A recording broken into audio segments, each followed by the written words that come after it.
നമസ്കാരം. മലയാളി വാർത്തയിലേക്ക് സ്വാഗതം. ഉച്ചയ്ക്ക് ശേഷം മഴ മുന്നറിയിപ്പിൽ വലിയ മാറ്റങ്ങളാണ് സംഭവിച്ചിരിക്കുന്നത്. സംസ്ഥാനത്ത് അതിതീവ്ര മഴയുണ്ടാകുമെന്നാണ് കാലാവസ്ഥാ വകുപ്പ് അറിയിച്ചിരിക്കുന്നത്. 3 ജില്ലകളിൽ റെഡ് അലർട്ട് പ്രഖ്യാപിച്ചിരിക്കുകയാണ്. പത്തനംതിട്ട, കോട്ടയം, ഇടുക്കി ജില്ലകളാണ് റെഡ് അലർട്ട് പ്രഖ്യാപിച്ചിരിക്കുന്നത്. അടുത്ത 5 ദിവസങ്ങളിൽ സംസ്ഥാനത്ത് അതിതീവ്ര മഴയ്ക്കാണ് സാധ്യതയെന്നും ഒടുവിൽ വന്നിരിക്കുന്ന റിപ്പോർട്ടുകൾ സൂചിപ്പിക്കുകയാണ്. കണ്ണൂർ, കാസർഗോഡ് ഒഴികെ എല്ലാ ജില്ലകളിലും നിലവിലെ സാഹചര്യത്തിൽ മഴ മുന്നറിയിപ്പുണ്ട്. തീർച്ചയായും മഴ മുന്നറിയിപ്പ് മനസ്സിൽ വെച്ചിരിക്കുക, ജാഗ്രത പാലിക്കേണ്ടടുത്ത് ജാഗ്രത പാലിക്കുക. ഈ മുന്നറിയിപ്പുകൾ നമുക്ക് നൽകുന്ന സൂചന അതാണ്. നമ്മൾ ജാഗ്രതയോടെ ആയിരിക്കണം. തിരുവനന്തപുരം, കൊല്ലം, ആലപ്പുഴ, എറണാകുളം ജില്ലകളിൽ നാളെയും മറ്റന്നാളും ഓറഞ്ച് അലർട്ട് പ്രഖ്യാപിച്ചിരിക്കുകയാണ്. തിങ്കളാഴ്ച കഴിയുമ്പോൾ സംസ്ഥാനത്ത് അതിതീവ്രമായ മഴയ്ക്ക് സാധ്യത, മഴ ശക്തി പ്രാപിക്കും എന്നാണ് മനസ്സിലാക്കാൻ സാധിക്കുന്നത്.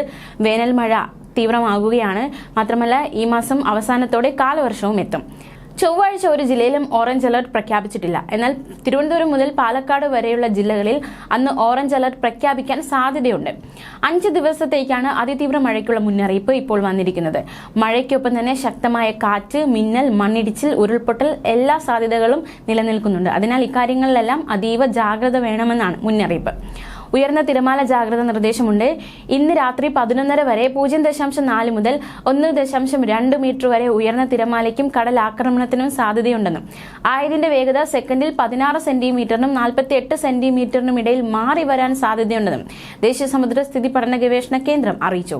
തെക്കൻ തമിഴ്നാട് തീരത്തും ഇന്ന് രാത്രി 11:30 വരെ 0.4 മുതൽ 1.4 മീറ്റർ വരെ ഉയർന്ന തിരമാലയ്ക്കും കടലാക്രമണത്തിനും സാധ്യതയുണ്ട്.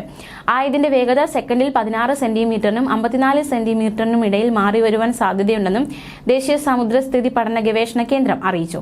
മത്സ്യത്തൊഴിലാളികളും തീരദേശവാസികളും ജാഗ്രത പാലിക്കണം. കടൽക്ഷോഭം രൂക്ഷമാകാൻ സാധ്യതയുണ്ട്. അതുകൊണ്ട് തന്നെ അപകട മേഖലകളിൽ നിന്നൊക്കെ താമസിക്കുന്നവർ അവിടെ നിന്ന് അധികൃതർ നിർദ്ദേശിക്കുന്നതനുസരിച്ച് മാറി താമസിക്കാൻ തയ്യാറാകണം. മത്സ്യബന്ധന യാനങ്ങളായ ബോട്ട്, വള്ളം മുതലായവ ഹാർബറിൽ സുരക്ഷിതമായി കെട്ടിയിട്ട് സൂക്ഷിക്കണം. വള്ളങ്ങൾ തമ്മിൽ സുരക്ഷിത അകലം പാലിക്കുക. ഇത് കൂട്ടിയിടിച്ചുള്ള അപകട സാധ്യത ഒഴിവാക്കും. മത്സ്യബന്ധന ഉപകരണങ്ങളുടെ സുരക്ഷ ഉറപ്പാക്കണം.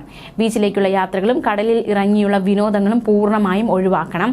തീർച്ചയായിട്ടും ഇനി നമ്മുടെ സംസ്ഥാനം മഴക്കാലത്തേക്ക് കടക്കുകയാണ്. വേനൽ മഴ ഇപ്പോൾ തന്നെ അതിതീവ്രമായി അതിശക്തമാവുകയാണ്. കഴിഞ്ഞ ദിവസങ്ങളിലൊക്കെ പലയിടത്തും വേനൽ മഴ ശക്തമായി പെയ്തിറങ്ങി. പ്രത്യേകിച്ച് തിരുവനന്തപുരത്ത് വേനൽ മഴ പെയ്തിറങ്ങി. കഴിഞ്ഞ ദിവസങ്ങളിൽ സംസ്ഥാനത്ത് പലയിടത്തും വേനൽ മഴ ശക്തമായി തന്നെ കിട്ടി. പ്രത്യേകിച്ച് തിരുവനന്തപുരത്ത് SS കോവിൽ, തമ്പാനൂർ തുടങ്ങിയ പ്രദേശങ്ങളിലൊക്കെ രൂക്ഷമായ വെള്ളക്കെട്ടുണ്ടായ സാഹചര്യമൊക്കെ നമ്മൾ കണ്ടതാണ്. ഇനി കാലവർഷം കൂടി എത്തുകയാണ്. തീർച്ചയായിട്ടും ചക്രവാത ചുഴിയും ന്യൂനമർദ്ദ പാത്തിയും ഒക്കെ സംസ്ഥാനത്തേക്ക് എത്താനിരിക്കുകയാണ്. തീർച്ചയായിട്ടും ഇനി നമ്മളൊരു മഴക്കാലത്തേക്ക് കടക്കുകയാണ്. തീർച്ചയായിട്ടും ഈ മഴക്കാലത്ത് നമ്മൾ എടുക്കേണ്ടുന്ന ജാഗ്രതയും മുൻകരുതലും ഒക്കെ സ്വീകരിച്ച് ആയിരിക്കുക. ന്യൂസ് ഡെസ്ക്, മലയാളി വാർത്ത.